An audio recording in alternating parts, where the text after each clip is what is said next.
everybody. Welcome to Marketeers Clubhouse. I'm Jamie Calon. Today I've got, we're going down a path. We're going down the path of looking at the cannabis industry. And as many of you know, Canada has done a lot of work on deregulating, well, not deregulating, but making it legal. And that has brought mayhem into a marketplace. Imagine back in the days when prohibition in the alcohol world ended, there would have been a wild explosion of business that would have happened. I want to look at cannabis because it's a huge market. Imagine alcohol, but greener. And please mind the bad pun there. And there's going to be a ton of different approaches. And in this series, we're going to be talking to a whole bunch of industry leaders that are doing it all slightly different. Today, my guest is Ashley Newman. Ashley, welcome to the podcast. Thank you. And I've got a guest host, Jasmine, who is the producer. So producer Jazz is now co-host Jazz. So welcome, everybody.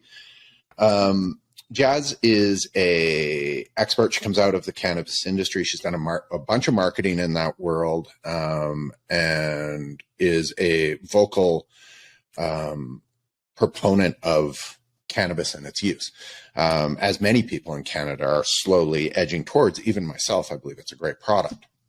Ashley, can you explain who you are, where you come from, a little bit of a backstory of how you got to where you are today? Yeah, absolutely. So I guess my journey with cannabis begun because of my endometriosis. So it's extremely painful. I had multiple surgeries. I even had a hysterectomy, and it still wasn't helping. And the doctors would constantly push Oxycontin and painkillers on me. But when I asked them, and this is before legalization, if I could get my medical card for cannabis, it was like so taboo at the time. They were looking at me like I was the worst person in the world. So it actually took me 3 different doctors before I could get a prescription for it. And then I started using it medically. My endometriosis, I have not had an issue with since, and it's been probably about 8 years. So I thought, wow, like this is incredible medically. But then I fell in love with cannabis because of who it made me become spiritually and how it kind of connected me to myself. And I stopped caring about the things that I used to. I didn't see this world as, I think we've become very materialistic and very concerned about money and I guess what other people think of us versus the beautiful experience that this life is. And so when the opportunity in 2018 in February, Alberta announced that they were going to allow cannabis stores to open. So they were one of the first provinces to really get a system in place. And that was the AGLC. And essentially they just kind of copied their liquor model over into cannabis, but with way stricter rules and regulations than what alcohol has.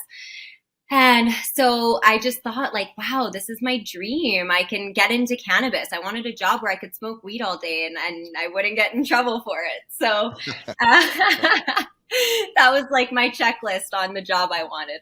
Just kidding. Kind of. And so I think half of my employees are just going, yes. And so the process was that in March of 2018, so about a month after they announced that you could apply, you had to have a lease locked up and you had to apply for a development permit. And you had to apply for due diligence with the AGLC. And it was so strict. The due diligence on me alone took around 7 months. They looked into absolutely everything. I was concerned because I think I had a parking ticket and I was worried I wasn't going to get approved. Like they were so strict on who got these licenses. So due diligence was one aspect. Getting a lease, someone that would be willing to lease to you. And I also couldn't pay for the lease for the year that due diligence was going to take place. So it was tough to find a landlord that was willing to I didn't owe anything on the lease until I got my AGLC approval and opened.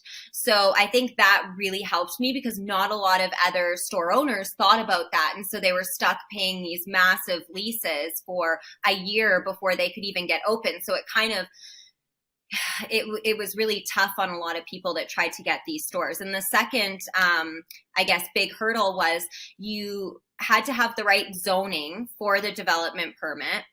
And it couldn't be within 150 meters of a school or a church or a playground. Like there was many restrictions on where you could actually have a store.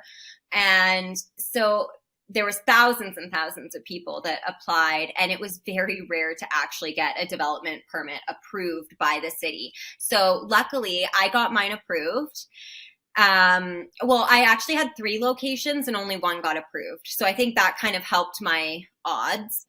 And then finally, AGLC approved my due diligence in June, but I had an investor come in because I was a single mom at the time. Like I had zero money. I had nothing. I had to find an investor, and that was extremely difficult. I approached probably 60 different people, and they said that they would buy the development permit and they would love to have a store with me, but I had to take away the Queen of Bud name, and I had to take away the feminine aspect of it because, and quote unquote, women don't buy cannabis. And if they do consume cannabis, it's the man that goes in and buys it for them.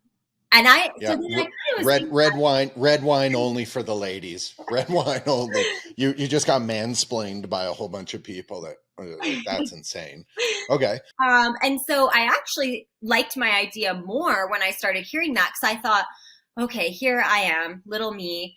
I'm a one-man show. I don't have billions of dollars the way that Canopy and Aurora and some of the big companies did. So maybe this is my niche. If people don't think that women want to consume or buy cannabis, then I'm going to be the only female brand in all of Canada. And that's exactly what happened. And so it actually kind of worked to my advantage, because now we know that 60% of customers are actually females. And if you look at any household, majority of the household decisions are actually made by the female. If I go into a cannabis store, I mean, I love Zach, but I'm sorry, I'm going to tell him what I want to smoke and what I want to buy. And so I really think that because it was so male dominated, I was the first female in the industry to open up a cannabis company and a cannabis store.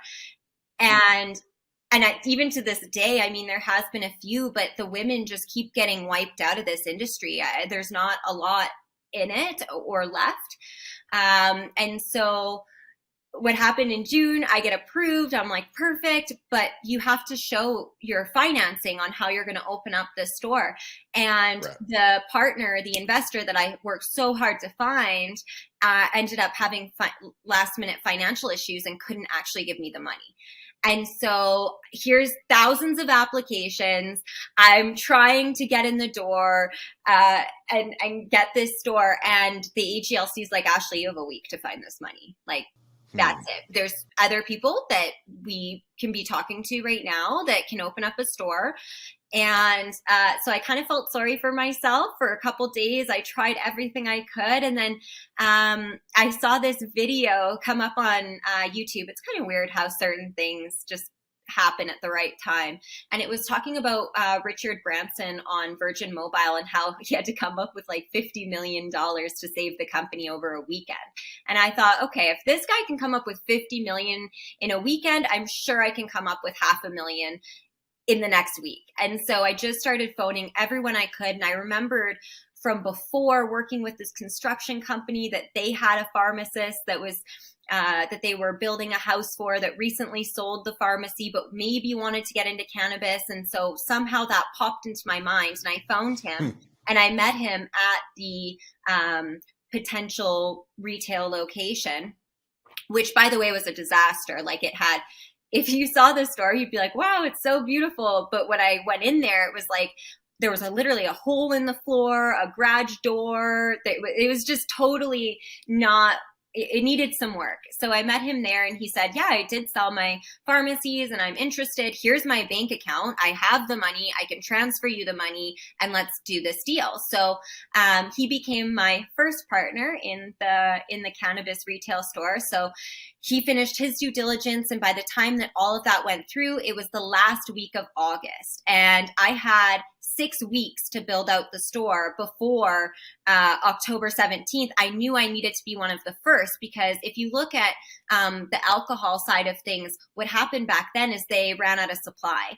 And I could tell they had very low estimates on how many people were going to consume cannabis. And so I thought, okay, this is going to be way more than what they're expecting. So what's going to happen? They're going to run out of supply. And then what happens if they run out of supply? They're going to stop approving stores. So if you're not literally one of the first stores to open on legalization, no, you're not going to be able to, you're not going to survive. Yeah. And you won't be able to open. And so, built out the store. It turned out beautiful. I was there every day hustling. I designed the stores. I would hand draw furniture that was custom made for the stores. Like, it had big trees coming out of cushions with lanterns and crystals. It had a 20-foot flower wall. Like, just, it was very, very beautiful. I wanted to create a space that females felt comfortable buying cannabis in. But more importantly, I really wanted to create an inclusive environment where, and this is something I'm really proud of our stores, you would see construction workers covered in mud chatting with dressed up housewives, with like hippies, all in the same area. Just such a diverse group of people relating and kind of connecting over cannabis. And it was just such a cool thing to see, because I don't know if those people would have really hung out or chatted outside of that environment. And that's another reason I love cannabis. I think it kind of suppresses the ego, and it allows you to connect with other people on a different level that doesn't include any judgment. Like, you get this opportunity to really see who their authentic selves are, and you get to be authentic, because when you're high, I don't think you can focus on playing this character that you're always playing. You kind of are forced to be vulnerable and be yourself. So got the store open. It was well, actually, before I got this, it was just like, oh, there's always something going on. So the day before I get the store open, so got the build out done, passed all the inspections, I got a phone call from the AGLC, and they say, Ashley, your development permit and business permit don't match the address on your application. And I'm like, oh, okay, well, I can like change that. And they're like, no, like, you have to start again. What do you mean I have to start again? I just went through this for almost a year. And they're like, yeah, like we can't, you have to redo it. So I thought, and I'm like, what am I going to do? Okay, AGLC won't help me. They won't change anything. So I phoned the city of Calgary, and I got this lovely woman, and I said, listen, like, you have the ability to change my life forever. What can I do to change the address? Because when I leased the space, it was originally one building, but then we divided it into two separate sides. And so that changed the address. And she said, you know what, if you can get the landlord to phone me and make the address change, I'll change it right now and send over the paperwork so you can send it to AGLC. Like, this woman did not have to help me the way that she did. But that allowed us to get open. And so I didn't expect how many people. It was insane. On average, we would see between 3,000 and 4,000 people a day. It was nuts. We constantly had lineups. There was just never a time where there wasn't a lineup out the door. And we would open at 10 o'clock a.m. and then we'd try and close at midnight, but there'd be like people running to the door. We're trying to shut the shutters and they're like, no, like, let me buy my weed. So it was such an exciting time. And because Canada was the first really, like a large country to legalize cannabis. At Harper Lee Law, you get experience when it matters the most. Our founders, Harper Lee, a distinguished member of the King's Council, and Paul Frank, a Law Society of Alberta Audit and Finance Committee member, have over 40 years of experience providing legal services in Alberta and across Canada.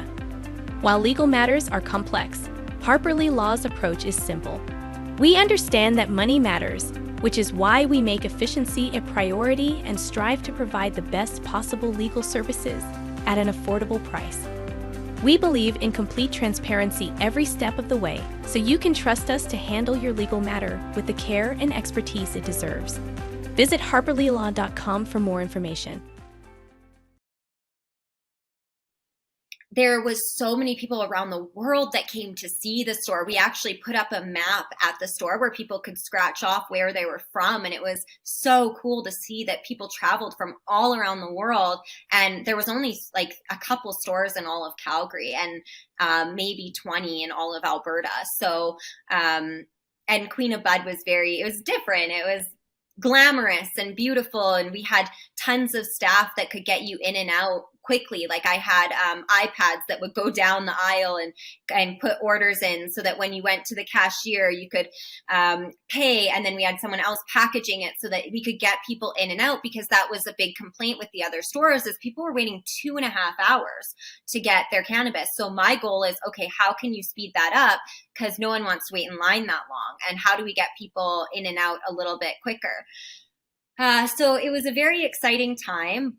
But I got asked to be vice chair of the Alberta Cannabis Council. So I got to work with Canadian Global Affairs. I got to work with different politicians, consult for the other provinces on how the rollout should be, what mistakes Alberta made. I also would work directly with the AGLC on how we can improve what's going on in the province. And through that, I quickly realized that there's a massive disconnect between the municipalities and the AGLC. So the city was just approving if you fit the criteria, they would give you an approval. And then AGLC at that point, it was their responsibility to ensure that it was up to the standards of a cannabis store. But AGLC wasn't like, hey, I think you're approving way too many stores. We need to stop. They didn't have that authority. So they had to just keep opening them. And so I thought, okay, that when the pause is over, because they paused stores opening, which was, again, great for us. But I knew that there's probably going to be 1,000 stores in Alberta, and there's no way that you can make money. And what happens when there's that much competition? People are going to decrease the markup from 40 to 60% down to nothing, and you're not actually going to be able to survive. So I thought, okay, great, I got the store open. It's been a week, and that was cool to relax. But what's the next step? And so I really wanted to become a grower and launch my own products across Canada, and that kind of became my focus. And so because no one had a female brand in Canada, Canopy or Tilray or a bunch of the larger companies were kind of showing interest in maybe acquiring the store, because at that time, no one was really generating any kind of cash flow. It was all what could be the potential. And so they needed a business that actually was generating something. And so I looked at it, and I definitely could have sold. Looking at it now, I probably should have just sold the DP and taken the brand and went off and did my own thing with the brand and leveraged it for royalties. But I guess everything happens for a reason. And I was so passionate and keen on really finding like a smaller producer that could produce quality. That was the big issue, is that everyone, it was a lot of corporate guys, and they had no experience growing cannabis. And so the quality on the market was just awful, and there wasn't a lot of selection. Prices were high. And so I decided to merge with a local licensed producer here. And I am happy I did that, because I love their growing team and their staff. And they really did build a beautiful facility and create amazing quality out of that facility. And so Queen of Bud, we merged the two companies, and Queen of Bud was going to be the brand of that LP. And so we got our cultivation, got our sales license a year and a half later. Everything with Health Canada takes a very long time. And we were able to launch Queen of Bud cannabis products on the market in December of 2020. And we had great success, and we expanded the line into other provinces. And then in August of 2022, I was able to buy out my partners and the other shareholders and become the sole owner of the Queen of Bud brand. And I wanted to structure it slightly differently, where I could leverage the brand for royalties. And because I quickly realized on the grow side, we thought, oh, we can do it all. We can grow, we can process, we can make edibles, we can make bath bombs. And you can't do all of those things well out of one facility, and it's extremely costly, like hundreds of thousands of dollars to launch one SKU, and you hope that it works, maybe even more than that.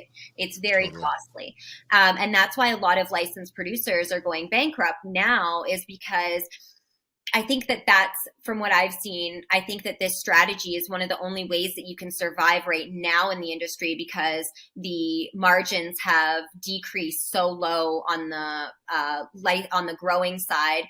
They've decreased so low on the retail side, and now everyone's losing money. And to put it into perspective, the only companies in Canada for cannabis that make money are the ones owned by the government. So AGLC, OCS, they are like our wholesaler, and then they also compete against us with online sales. And so they have made, and the government's made, I think, over $800 million just on excise tax alone. And the private sector has lost $16 billion. And investors that invested in cannabis have lost $113 billion. So you can see that there's this kind of, it's not really an even playing field here.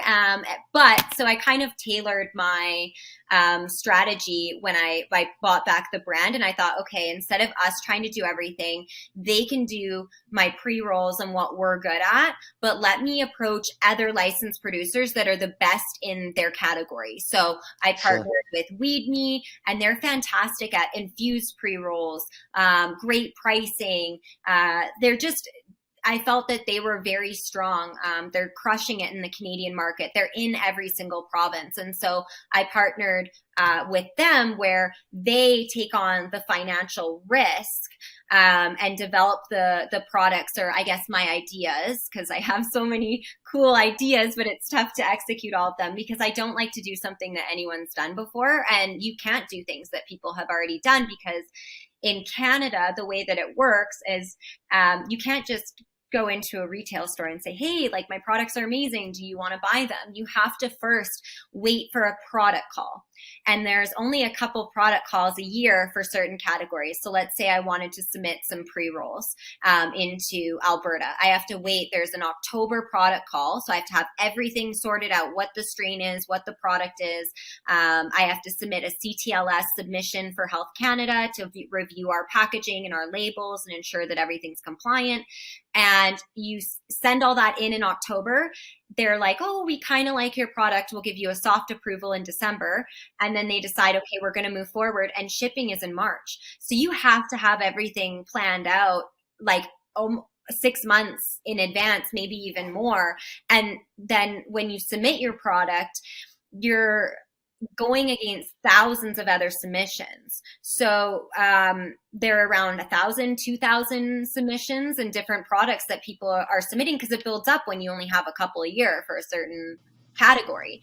And they only select around 100, maybe even less. So if you don't have a product that is completely differentiated from the SKUs that they currently have on the market, and that's going to stand out from the other thousands that have been submitted, you're not going to get your SKU accepted. And if you don't get your SKU accepted, well, now you have no sales, right? So you really have to be differentiated. And is that the AGLC that's making that decision? Who makes the decision on what SKUs? Who are you submitting this to? So it depends on the province. So yes, in Alberta it would be the AGLC.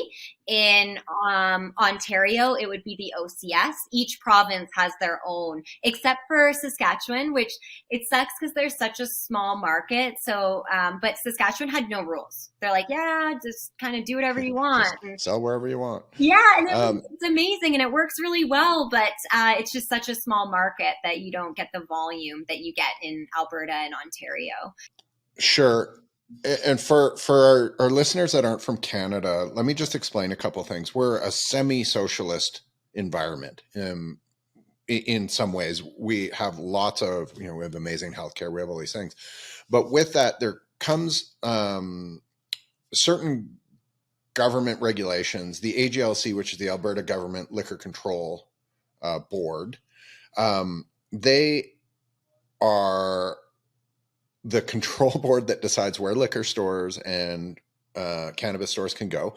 They have a second arm, which is called Connect, which is in the alcohol world, their distribution network. So if you own, and I did a podcast with Yanni Carlos from Park Distillery, we spoke about Connect slightly. You literally ship your product there. Connect does all the sales. You can have all the distribution. You can have your sales team out running around selling, actively, proactively selling within the stores, going, hey, you should sell our gin. You should, this is a great product.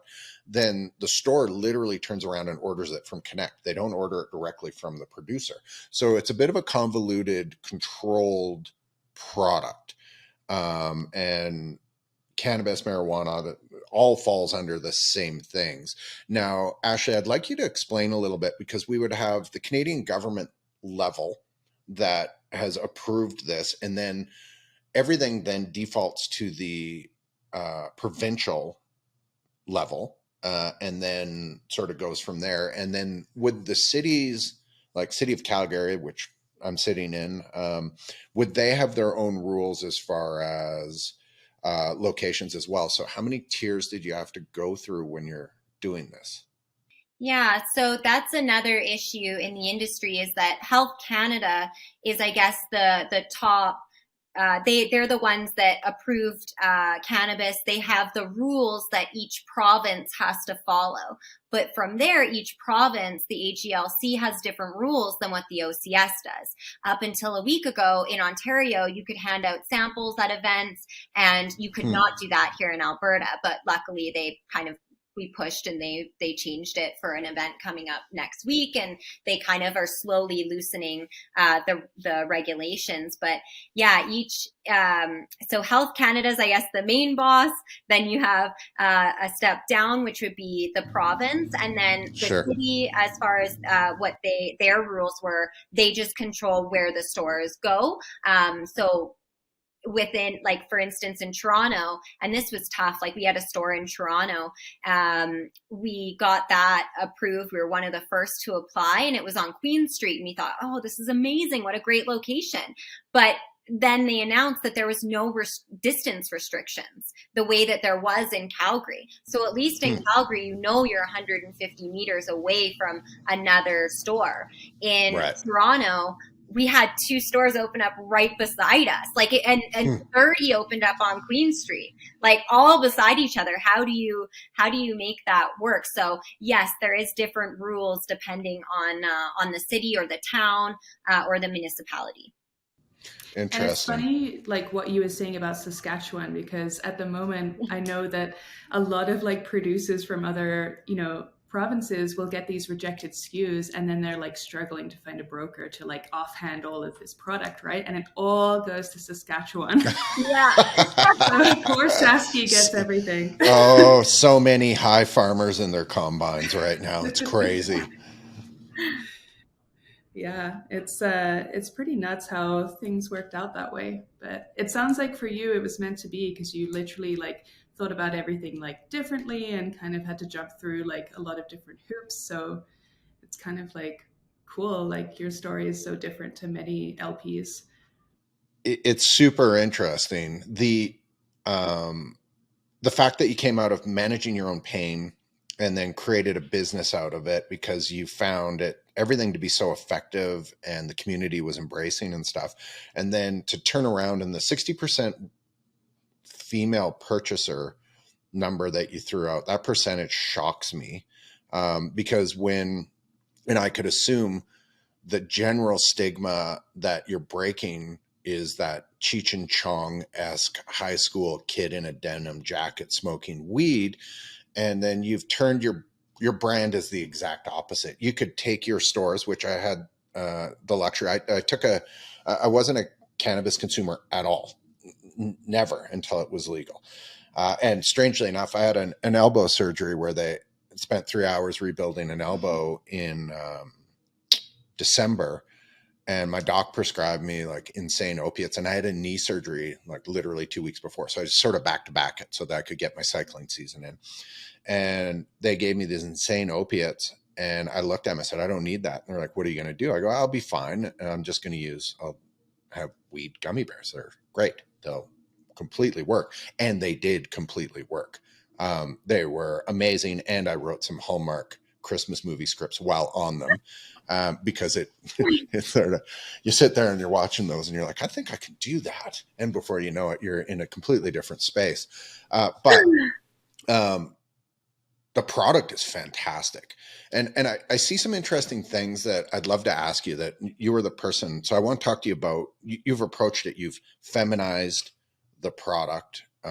You have destigmatized it for women. So not only did you make it look way prettier, and if anybody wants to go, what's your Instagram page? Is Queen of Bud, correct? Yeah, so we have two.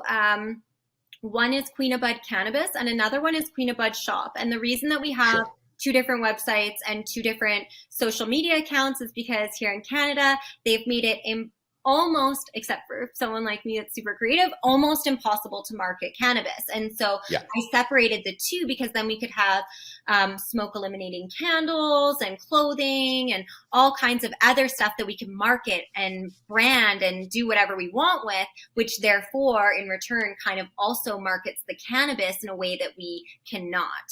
So yeah, Queen of Bud Shop and Queen of Bud Cannabis.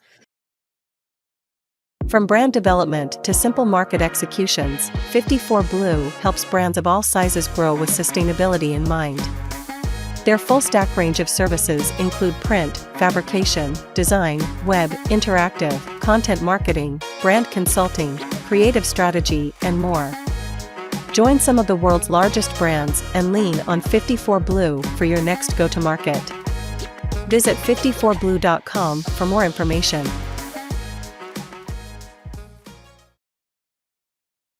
You need business people, you need marketing people, you need difference makers, and you're a difference maker that's changing the angle of and perceptions of the product. And these are all like, you're please don't get me wrong, you're obviously a business person and you're obviously a lot of these things, but you're so impactful with the creative direction that you took everything, which was just so unique and different.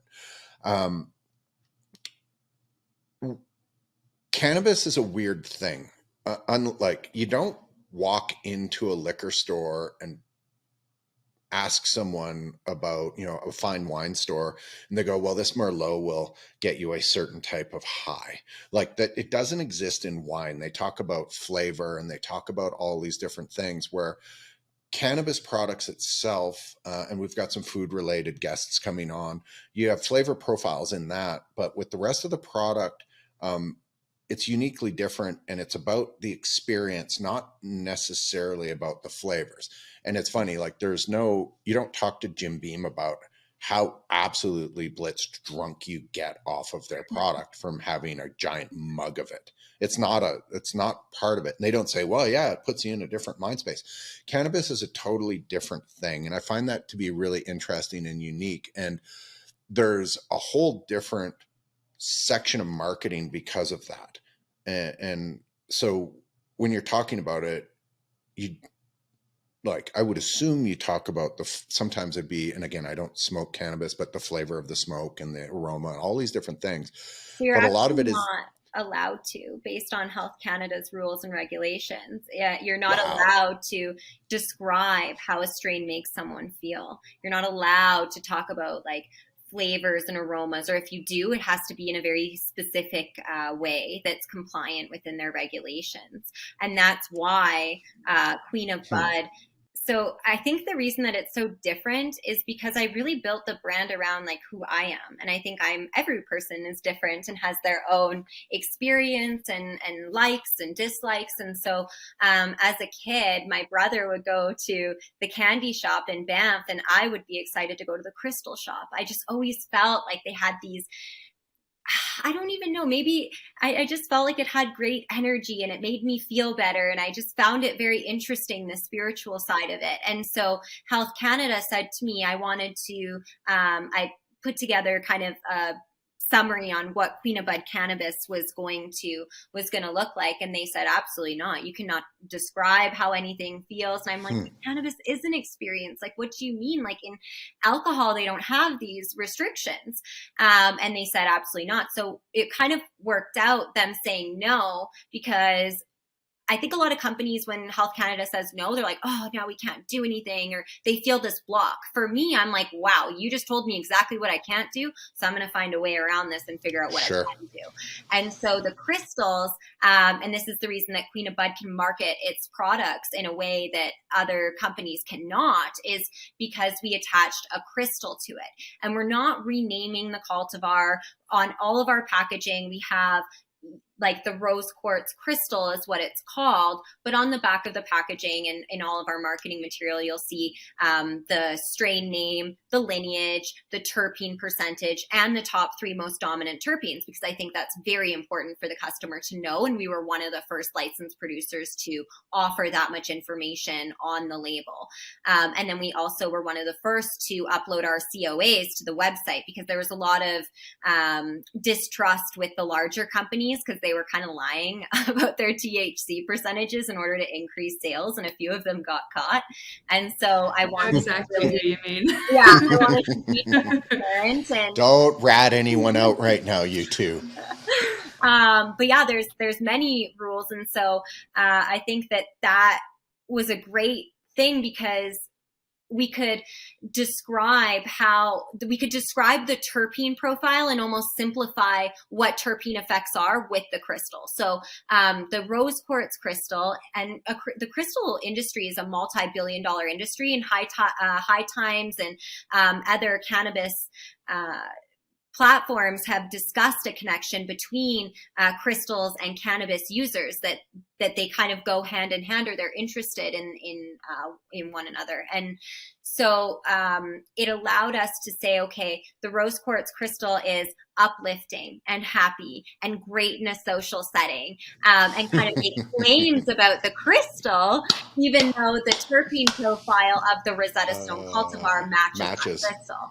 And instead of describing something as an indica or sativa, which is completely incorrect, everything is a hybrid, everything has been crossed so many times, we look at the COA and the terpene profile, and then at that point we put it in the category of being a sativa or an indica. And so we wanted to change that language to relaxing and energetic. And then we have kind of a crystal chart where everything falls in place. So rose quartz is going to be, as I said, very uplifting. It has the energy of love.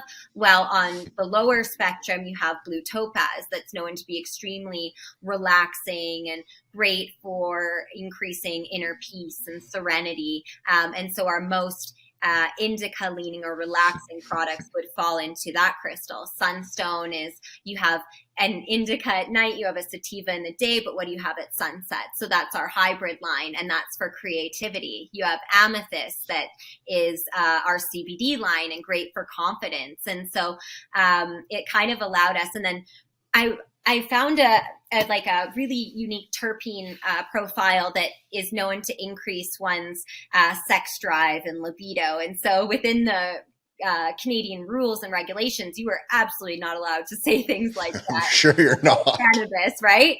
And so I put it under the red jasper crystal, that's known to have those same effects, and I can make claims about the crystals. And so we launched the Queen of Bud handmade rose petal blunts infused with diamonds under the red jasper crystal for lovers. So there's 2 in each pack.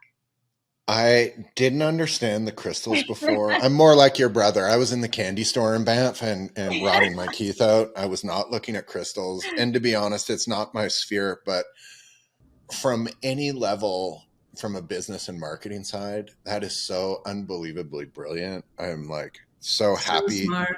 to have talked to you. That's amazing. And Well, I love it because and Jazz knows this. I walk around and I do a ton of different things, and I hit roadblock after roadblock, and I'm and if you're not a business person, you don't understand. You're either screaming into a vortex or you're in a vacuum and you're walking forwards and you just keep hitting these giant black objects, and you're like, you're doing this and you don't know where the edges are. So I kind of walk along and I crawl my fingers along until I find an edge, and then I look around the block and I go, okay, that's what I can do this. And it's the only way a business person, an entrepreneur, which I hate the word, but entrepreneur can move. And so one, pardon my language, fucking brilliant. That is amazingly smart and within the rules. And I'm so happy you explained that to me the way you just did. and it also allowed me to kind of make the brand aesthetically more beautiful because originally I was Totally. trying to, so you're not allowed any kind of glam. So no crowns. Product can absolutely not be next to jewelry or clothing, etc. So I tried that in the beginning and I got in trouble constantly. Mm-hmm. And so I switched it up and I was like, okay, if you're telling me that I can't have jewelry next to a product, then that's fine. I'm going to have a model wearing the jewelry and holding the product because you can't tell people what to wear.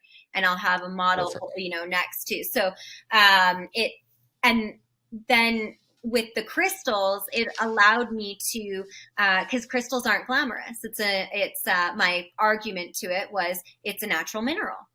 It's a rock, right? So, and then with the roses and kind of, I tried to incorporate things that are beautiful, but that are still compliant with the regulations. And it's been really good for Queen of Bud because again, we've been able to market in a way that others can't. Our aesthetic is completely different than any other cannabis company.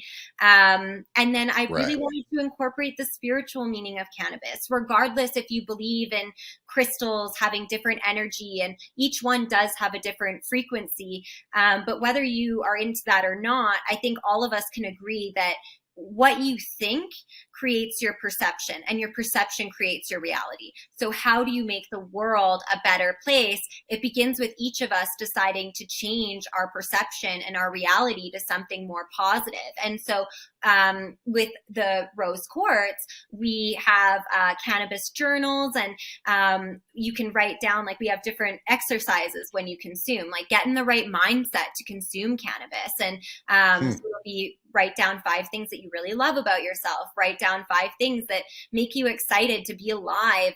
And you can kind of, if negativity is addictive, so is positivity. And so that's what Queen of Bud is kind of about is, I don't know. It's just, It's finding the positive.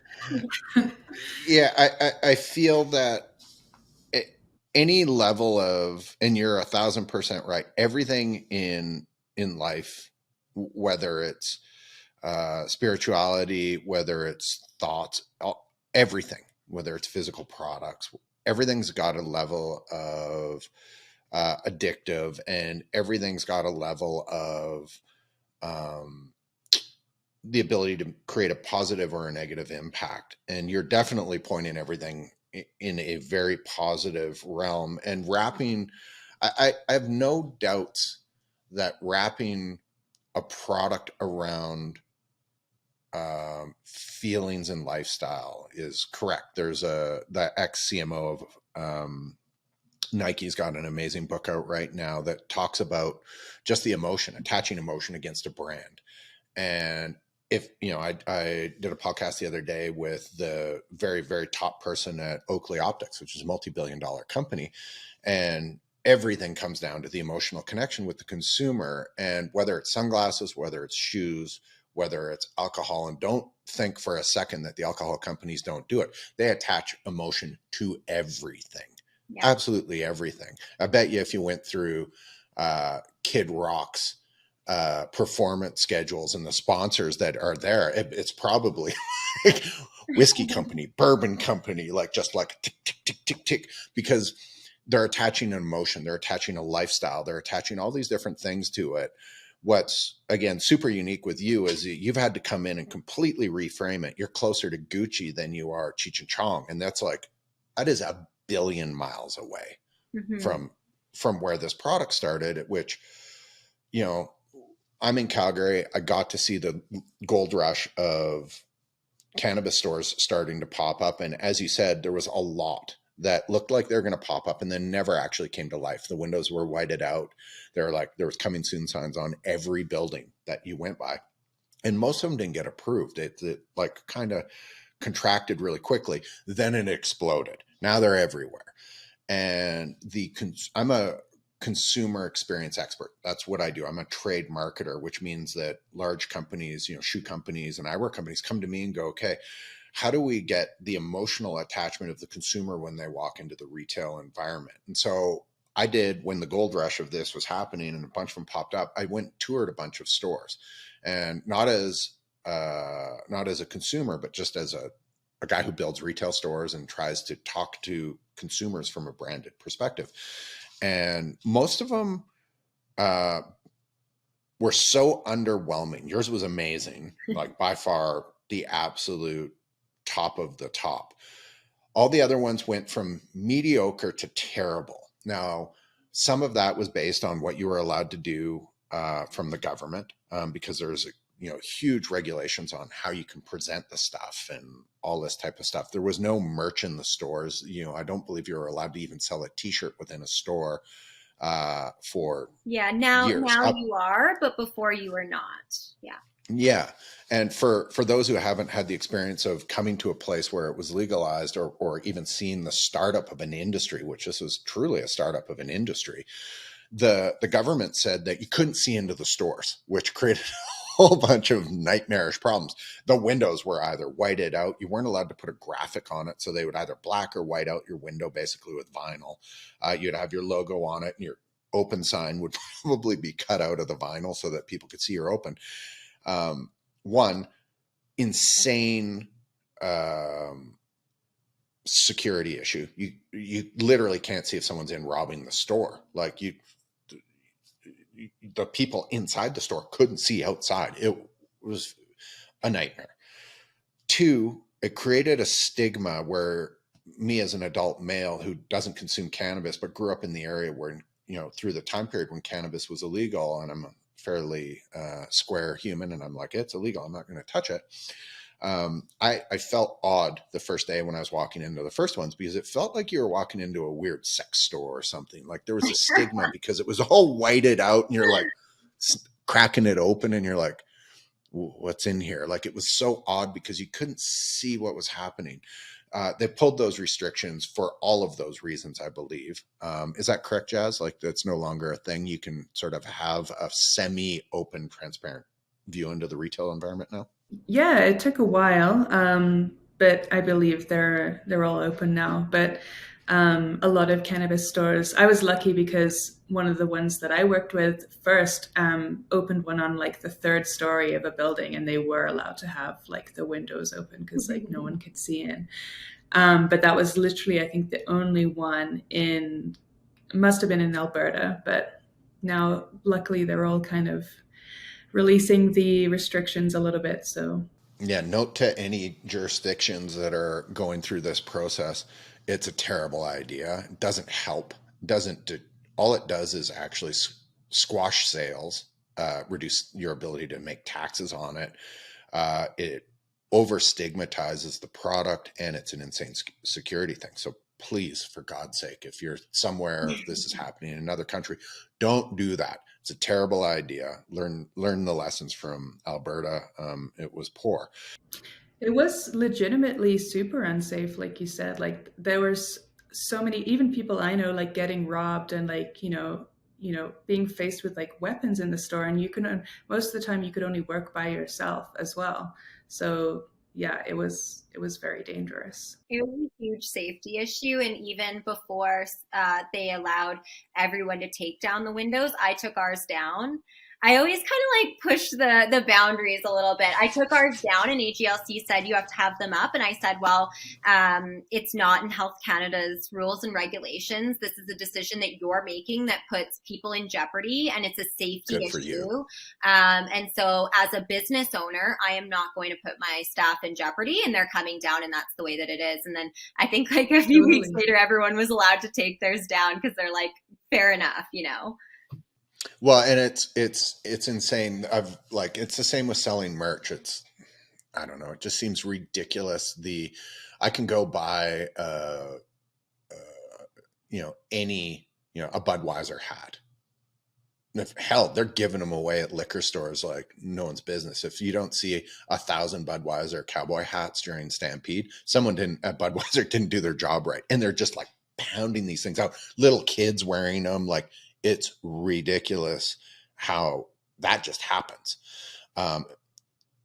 And you couldn't, like, the restrictions against cannabis were draconian. Like, from a marketing standpoint, it's crazy. I don't even know. Like, you found such fun and inventive angles on creating a brand and marketing in an insanely restrictive environment that to me, it's just like, it's mind blowing that you were able to get through that maze. So congrats, because I usually don't get surprised by how people can brand their products, but you did a very masterful job. And you talk about that. I'm familiar with the Nike book that you were referencing, and emotions are extremely important psychologically for people to remember your brand or connect to it. And in Health Canada's regulations, it specifically says that your products cannot create an emotional reaction. But crystals can. Yeah, there's a lot of brands that like kind of had a similar idea to you. I was telling Jamie the other day, there was like one that did one based on like zodiacs, and it kind of tried to align their products with like different horoscopes and things like that. Not really quite the same, but and there was another one that did it did a lot of like cultural references, and that just got like canned immediately. But even like a lot of the restrictions that started with, you couldn't show like things like hands or like, animal, animal face characteristics. Like you can't, even when there's like a strain called like, cookies or something like that, you can't call that anymore. Anything that like relates to, food that children might like, you had to change absolutely everything. So, I feel like it was a massive challenge for everyone, and only like really the kind of marketing and business savvy people survived. Everyone else didn't have a chance. Yeah. And the big companies hired these marketing teams and paid millions of dollars to them, and they just did such a poor job. They just got shut down. Yeah. Nothing really worked. But I don't know. I just think when you do something with your whole heart and it's truly authentic and you feel that it's your purpose, like I don't love anything more than I love like cannabis. It's just, when you find that thing in life, like you're not really good at anything, and then you find that thing and you're like, damn, like this is my jam. I'm really good at this.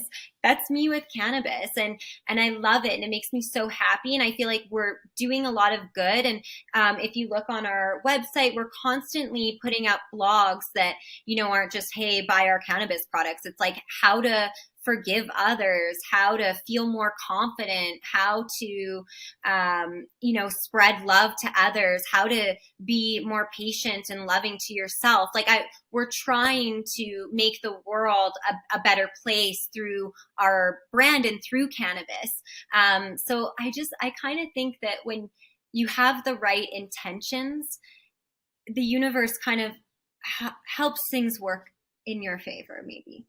You and my wife would get along so well because she brings the universe up in a lot of conversations. She sits and manifests everything for us, and it's fantastic. We're not here for the high rollers, snooty wine critics, or long-haul collectors, but we do think it's about time wine cellars turned into swoon-worthy works of art. Our experienced designers will bring your dream wine cellar to life, fitting any sized space and aesthetic requirements in your home. Our craftsmen carefully hand-build your cellar to give you a wine storage space that really feels like you. Visit themodernseller.com for more information. The book we've been speaking about, by the way, I just pulled it up, is Emotion by Design. And it's the ex-CMO of Nike, and his name's Greg Hoffman, and it's a great book. So for anyone out there who wants to look at something marketing related, just to even understand how brands can affect society and how things resonate against that, and how tribes get produced and all these different things. It's a fantastic book. And honestly, it's a blueprint on how to set up a brand if you're looking to scale at volume. You can't scale based on product itself. And it's funny, you brought it up, Ashley, is that the most valuable thing you have isn't any given unique product that you've got. You might have a product that's a hot seller, like, same with Apple, they have a phone that's amazing, and that's the thing that's powering the brand right now economically. But the phone is just a manifestation of the brand's promise to create an amazing experience for the consumer.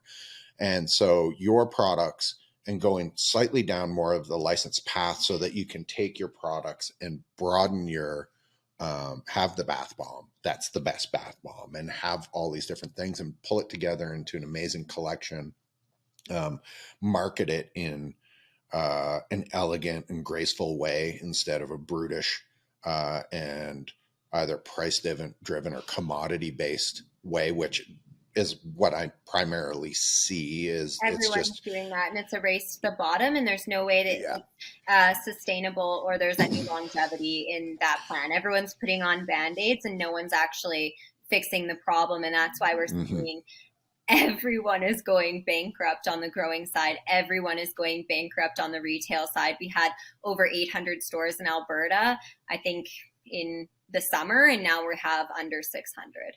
Like, everyone is going under. And that's going to go down. All the, just for anyone listening, you've been able to, if you were driving around Calgary or any other city in Canada that has really adopted into this, you saw all these independents pop up, and then you saw all the independent signs change over the last 6 months.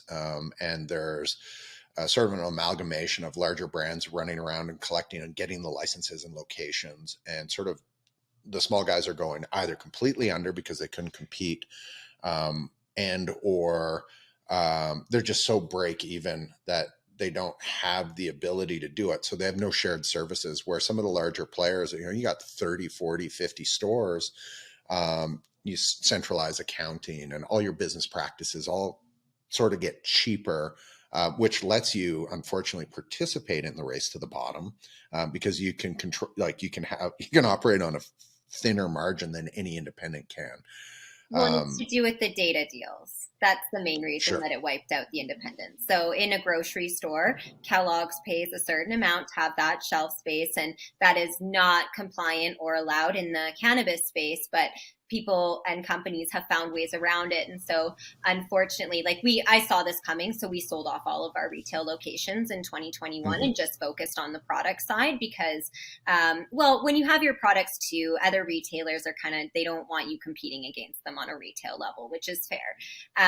But the main issue that the independents, that wiped all of the independents out, which has been heartbreaking, because a lot of them, put in their kids' college fund, and it's not, we can waste millions of dollars of investors' money. It's literally their entire life savings. And so that's been extremely heartbreaking, because it made the industry, and even on the grow side, it made it so corporate. The only people that can survive is if you have a bank backing you, or you have a large investor. And then the corporate guys, when they came in, they pushed out all of the passionate people like myself, because we care about quality, we care about the details, we care about the customer. They do not. They care about how much money can they make, pleasing shareholders. They will step on anyone to get to the top. And so it kind of eliminated, in the beginning, the cannabis community. And this is how I know everyone in Canada in cannabis, is because we all helped each other and we were all there for each other. even at the retail level, there was never any competition. Like the Spirit Leaf down the street would phone me and be like, hey, we got a massive fine with the EGLC. Like, can you help us out? What do we do? No problem. I'd be like, hey, I can't use my POS and like, I'm so stressed out. I can't figure out how to add in the inventory. I'm driving down there. No problem. Like, it was such a beautiful collaboration of really passionate individuals that if you're in cannabis for the right reasons, you're in it because you really want to help other people and you want to give them this opportunity to have a spiritual awakening and help them medically and help them overcome some of the challenges that they're facing. And so it's been a shame because the corporate world in cannabis has really wiped that out, and there's not many of us left. But the data deals were the main thing, because if you had 30, 50 stores, obviously an LP would approach you and be like, okay, you can move through 100 cases a week of our products, so we'll pay you $2,000 per store in order to carry our products. An independent can be like, I can sell one, maybe two cases. Yeah. Can you pay me $50? You know what I mean? Like, it's just, it kind of eliminated the ability. And the big companies were making like tens of millions of dollars on these data deals. And so it just made it where they could make the price a lot cheaper as well than what the independents could. And it's interesting because there's a few things that you can't fight in this world. And one is market forces. Market forces dictate everything. Doesn't matter what you're selling. Market forces dictate everything. And so the large, the reason that this is a race to the bottom price today, right now, is because that's what the market is pushing the producers and the resellers of this to do. Now, the market's going to change, and that's a really interesting thing, and it's going to come back. There was a race to the bottom in alcohol, 100% it existed, and now premium is just a thing that is running wild. I feel that we're in such a sort of natural state of this entire marketplace getting produced. Everyone wanted in. It's a gold rush. If anyone ever studies history, most people that jump into gold rushes go broke and lose their families. It's a nightmare because you're all in. I'm all in. I'm going for it. Not everybody comes out of that. The big companies that jump in on a gold rush have the ability to scale, and the ability to scale lets you operate within market, and then unfortunately slowly dictate market and see what's going to happen. I'm super impressed that. It's funny because you found your thing that you love, right? Which is cannabis. And you're like, I'm in. But I think actually it's really interesting, even just from my brief conversation with you, the thing you're really good at is business. And I think you are a businesswoman that sells cannabis, but whether it was this, or if you had found your love in shoes, or your love in gardening or cooking or accounting or whatever this was, you would have found these angles anyways. So the fact that it's cannabis is a side point. It happened to be a great lifestyle thing for you with controlling your pain, but you're just a business person waiting to find the trigger and flip the light switch on and go, no, I can do this. And so one, I find that amazing. Happens to be cannabis. So that's where we're talking today, but you would have found something sooner or later, I feel. And it's pretty hard to keep a natural entrepreneur business person down that understands the entire scope and has the ability to dive directly into a marketplace. It just doesn't happen. I've got another friend that I did a podcast with who was a professional snowboarder and ended up owning Canada's best drone film company films the Transformers and all these different, his passion, he would have found it regardless. Yeah. Like it just happened to be in there. So, and people are really, not everyone, I have a thing in life, and if anyone takes offense to this, I don't really care. Not everyone's built the same. There's people that are really, really great at business. There's people that are really, really great at throwing footballs. There's people that are really, really great at singing. There's people that are really, really great at dancing. You happen to be really, really great at business. And that gave you the optics to be able to look and go, all the independents are getting crushed. Let's get out and turn it and just focus on brand, which is like so smart timing wise. And for anyone who forgot, we were in the center of a pandemic. It was a nightmare. Like you fired up a business with retail locations when people were wearing masks and there was all these crazy rules. And like, it is so difficult to start a business as it is than to start a business in a brand new industry, which cannabis is, and then to start a business when there was a pandemic. It's like these things all point in the direction of this might not actually work. So for you to be able to sort of navigate that and flow through the maze and still have a brand, one, is impressive. I also believe that you made the right decision. Brands never go away. If you build a strong brand, you will have a thing for life. If you build a great retail store, you're kind of at the whim of the guy who pops up next to you. It's a really difficult situation. And I wouldn't be shocked at all, Ashley, that when the marketplace hits bottom, starts coming back up, and what'll happen is, in my head, and I might be wrong, price is going to drive everything down. Everything's going to get combined into a few big players. Those big players are then going to say, we need to be able to start talking like the other controlled industries, like alcohol does, and be able to talk about the product a little bit more, talk about flavor profiles and these different things. Then it's going to start, the boat's going to start floating up towards premium again, which will only help your brand, which will be amazing. And I wouldn't be shocked at all at that point when you'll see a very good opportunity to reopen back up some premium locations where you can then highlight your brand, just, like the North Face does with their own, pop-up shops, where you can control the environment in its entirety. So I really do see that. I think sooner or later, you guys will be headed right back to premium retail and having in the mega cities, having a location that services your consumer and gives them that more premium feel. Just like there's super expensive wine stores. It's going to happen. I think so too. I think I know a few of the conglomerates as well. They literally told their investors, 2 years ago in 2018, get ready to lose like X millions because we're going to be dropping prices. But they know that that's not sustainable, and they had a 3-year plan, which we're now, coming to. So I also think that, stuff is going to be going up. And also in the short space of time that it's been legalized, the customer is so much more educated because of the restrictions with marketing, the restrictions with trade materials that you can support CPG with. It's really now you're kind of getting to the point where customers are doing their own research and they know what they want, and they're looking for that more boutique, premium, luxury experience when they walk into a store, especially, the pandemic kind of added to that as well.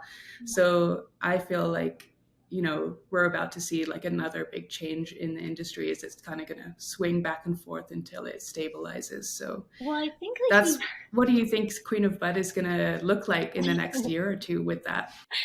Well, so when we first opened up the store, I would say the industry was very focused on quality, because at that time there was no quality. So people weren't really concerned about price point. It's like, what's the best weed? And then it became totally centered around price point.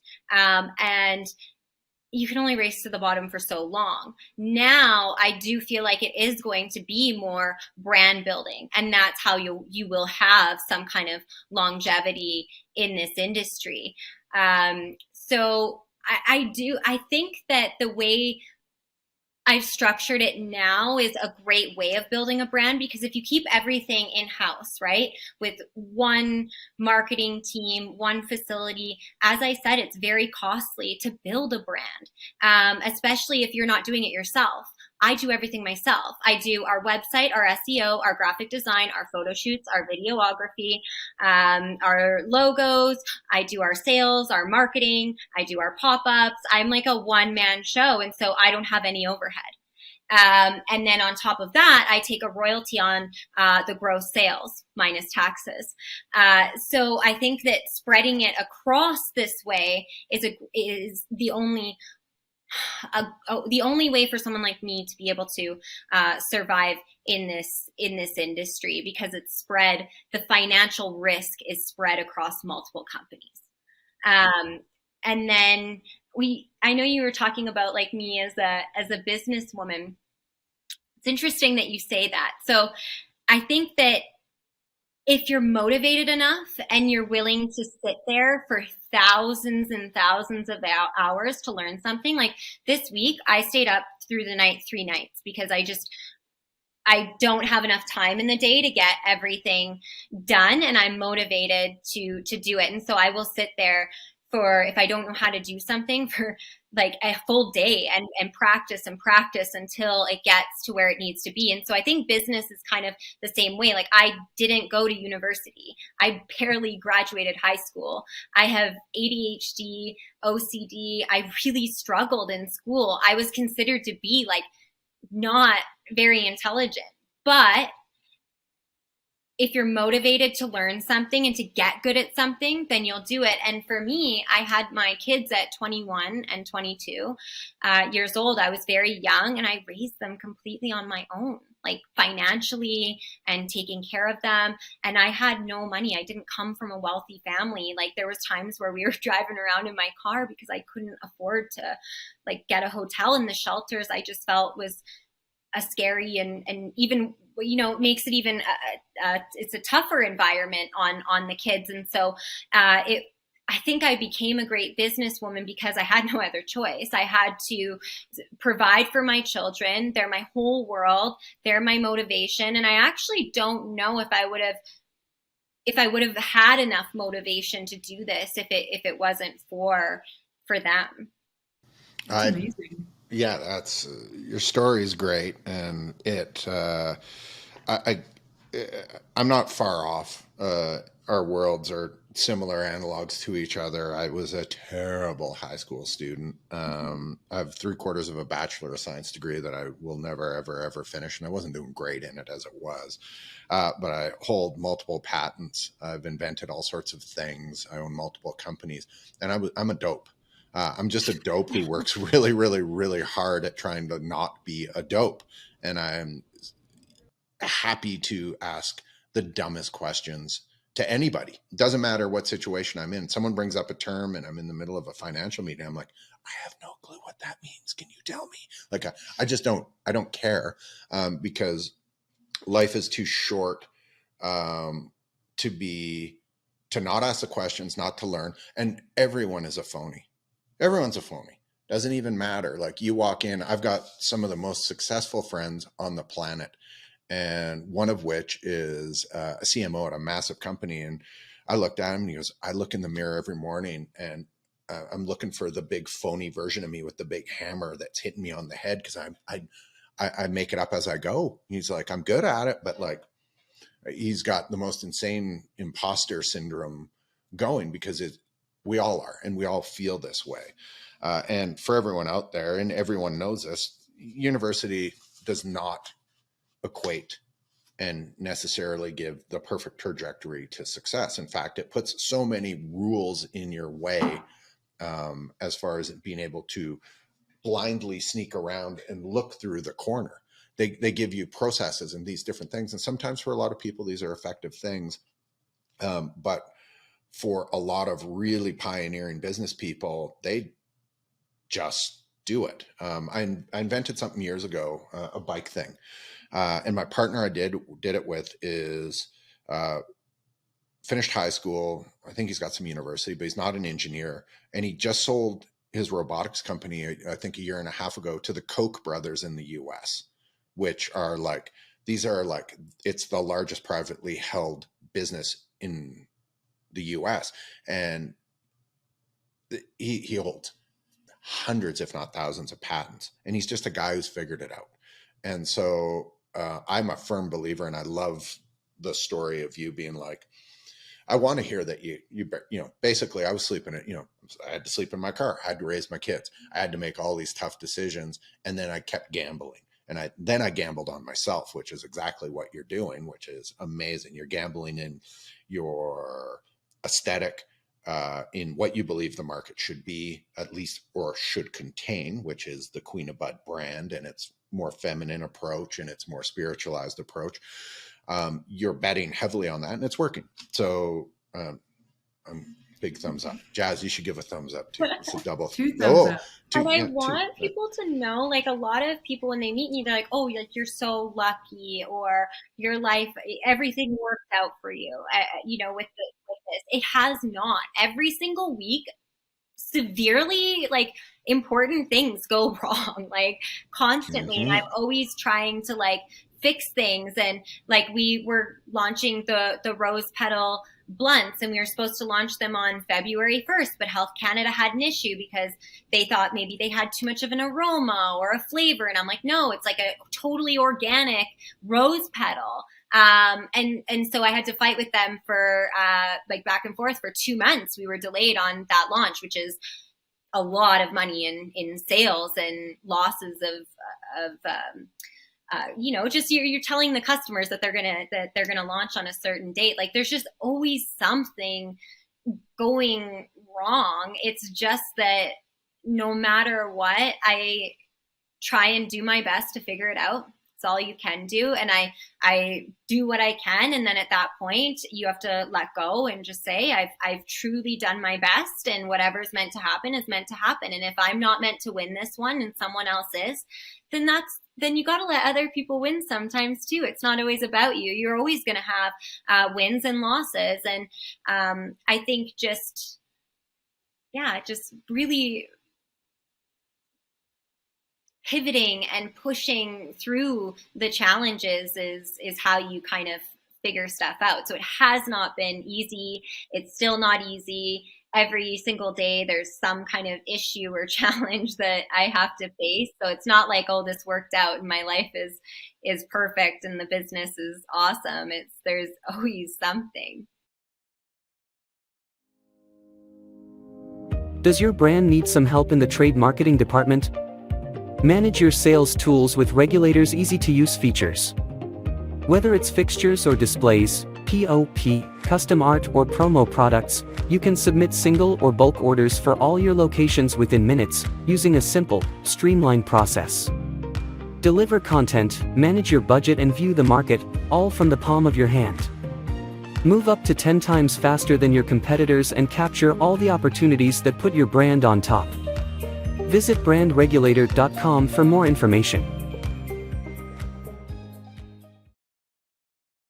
Anyone who's never stayed up 3 nights in a row to try to learn how to do something new on your website, or how to circumvent and read a giant government document, you have no idea how hard it is to stay up like 3 nights in a row. It's a nightmare. So congrats. That was all on its own. I've done that. I've told Jazz I've done that a million times. Everything. I own a few businesses, and before we launch any new style process or product or anything in our building, I need to know how to do it. So to build it. So before, in my design company, before we started doing proper real 3D designing, I spent a full weekend. I sat down and I just learned it.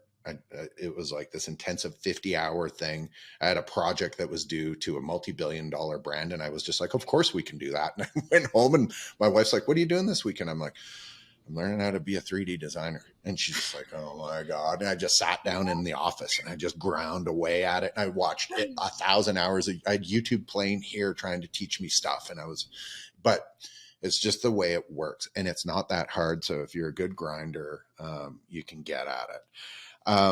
Your story is inspiring, and I love that you're crushing it. I do a thing on our podcast, and feel free to join in. And Jazz, I'm waiting for you to do this. Ashley, I believe that a naked man can't be pickpocketed. So in life, I've been connected to some really cool brands, and I was a pro mountain bike racer, and I've always had a bit of a veneer of I listen to this one artist, but I don't tell anybody that I listen to that, or I love ballet, and I'm not telling anybody that I love ballet because I'm a mountain biker. So I call it the cool confessional. It's just where I strip away another dumb thing that I've kind of held, close to my chest to make people think that I'm either smarter or cooler or that kind of thing. And some of them have been simple. Like I've watched every episode of The Voice. I love it, especially the blind auditions. There's nothing better. Like I was a fairly good surfer, but I almost got murdered in some big waves in Costa Rica. And I had a panic attack last time I went in the water, and I had to sit on the beach with a friend of mine while he calmed me down because I was freaking out. So today on the Cool Confessional, I can't spell. Jazz, who is a writer and helps me write everything. I can come up with a great story, but 99% of it is spelt wrong all the way through.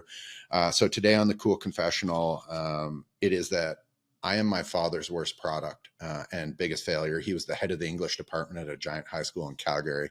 And I am ADD and I'm dyslexic and I'm all those things wrapped into one.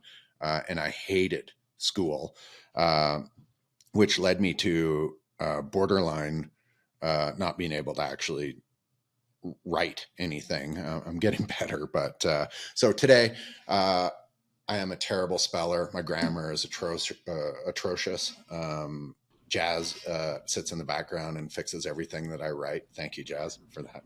You're welcome. You're the best. Jazz, do you have anything in the Cool Confessional today that you'd like to do for the first time? Yeah, my first confessional. I do. So I'm joining the ADHD gang of us three, apparently.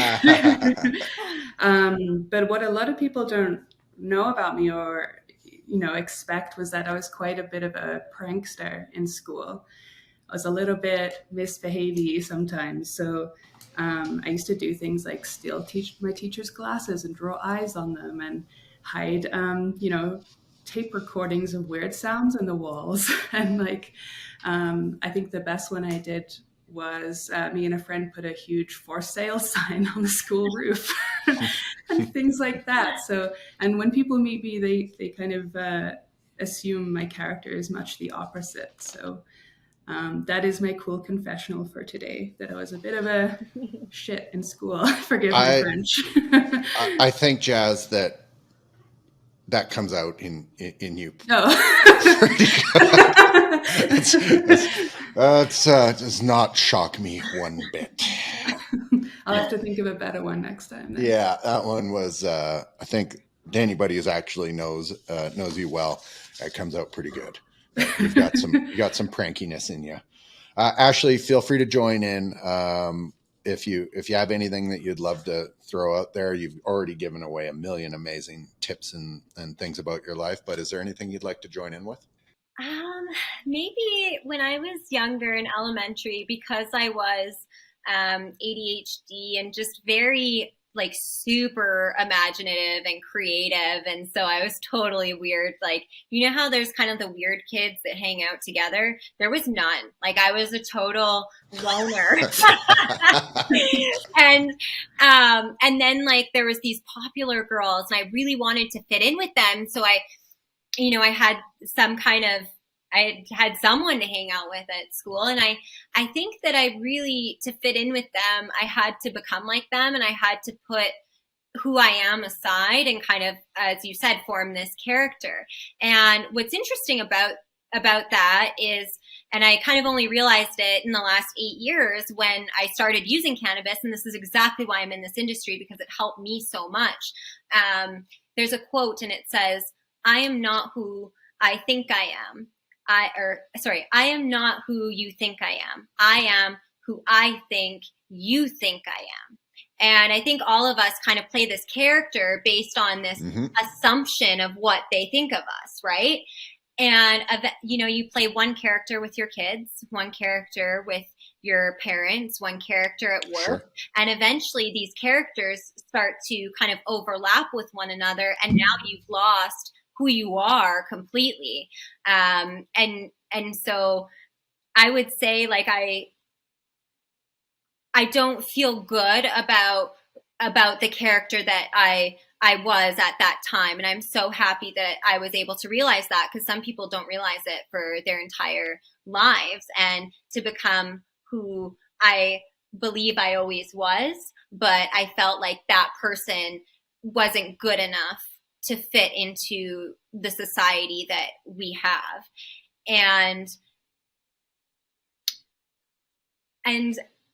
now in business, even before, when I first opened the store, I would kind of, this opportunity is great, and my ego would kind of tell me you should do this, but then I would hate what I was doing because I picked that opportunity because I thought that it was what other people would want or what I was supposed to do. And now I'm very clear that if I don't want to do something, I will say no. And now I don't look at it as, oh, well, what is the end goal of this? It's who will I become during the process of taking this on? And will I enjoy that process? Will I took over the marketing and the website, and I was kind of like, oh, will I enjoy this? And I kind of played around with it, and I thought, I love this. This is so awesome. I'm good at it, and I'm learning. And so I think now I'm much more confident in who I am, and all of us are weird.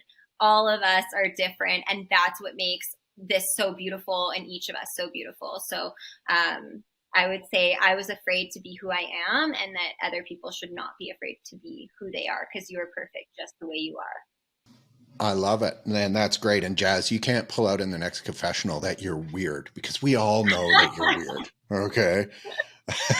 So that's off the table. That one you can't do. Ashley, thank you. It was an absolute pleasure to have you. You're based in Calgary, or where are you based out of? Yes, in Calgary, yeah. Okay. Go Calgary. I am, by the way, a born and bred Calgarian, and I've had all sorts of opportunities to go work for brands or bike race for companies all over the world, but I absolutely refuse to leave the city of Calgary because it is my home. And if I can, I will give back as many jobs and make Calgary as cool as humanly possible. I put you in that bucket. Thank you for making Calgary even cooler. Thanks for being so honest with your troubles that you've had along the way, your challenges, how you've overcome them. I think a lot of business people out there at all levels are going to find your story inspiring. Keep hitting your head against the big giant blocks that are out there and feeling your way around it. Continue to scream into the void that is owning a business, because half the time in the middle of the night at 4 a.m, you're basically screaming into just a howling, galing wind, and no one can hear. And it's sooner or later, it'll work. So congrats. Thank you for being amazing. Jazz, thank you for joining in today. It was nice to have you on camera for the first time. So thank you very much. Thanks for having me. You're welcome. You're welcome.